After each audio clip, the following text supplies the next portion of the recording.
Sa sunod buwan na ang Palarong Pambansa 2024, kumustahon nato ang pagpangandam sa Dakbayan Sugbo nga maoy host sa labing dako nga tigi sa paugnat sa kusog sa nason.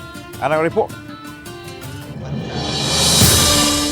Gihulagway sa chairman sa Cebu City Sports Commission, John Pahes, nga on track na ang tanan alang sa Palarong Pambansa 2024. Gipahibaw nini nga sa Hunyo 26 na ang hard deadline paghumanas sa infrastruktura nga gamiton sa kalihukan. Apil na ang track oval sa Cebu City Sports Center. Magsugod na matud pa sa pag-abot ang delegasyon sa Hunyo 28 nga mogamit sa mga pasilidad alang sa ilang pagbansay-bansay. Gidasunan ni Pahis nga ana sa 90% andam ang Cebu City alang sa National Games. I think in about 1 week's time, as promised by the SBD contractors, they are ready to finish everything, and the next step would be to put the lines sa oval. Samtang ipaniguro sa Sports Commissioner sa Dakbayan Sugbo nga dili mapiktuhan ang kalihukan sa paglaslas ni Acting Mayor Garcia sa 400 million pesos nga budget ngadto na lang sa 262 million pesos.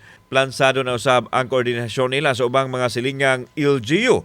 Din ipahigayon ang ubang mga paugnat sa kusog. Apil na ang Mandawi City ug ang Dakbayan sa Lapu-Lapu. Ang atong focus karon gyud is to provide na ready gyud ta for the Palarong. I think we're on the right track, no, as what Acting Mayor Raymond mentioned last week, 90% na ta ready, and I believe that.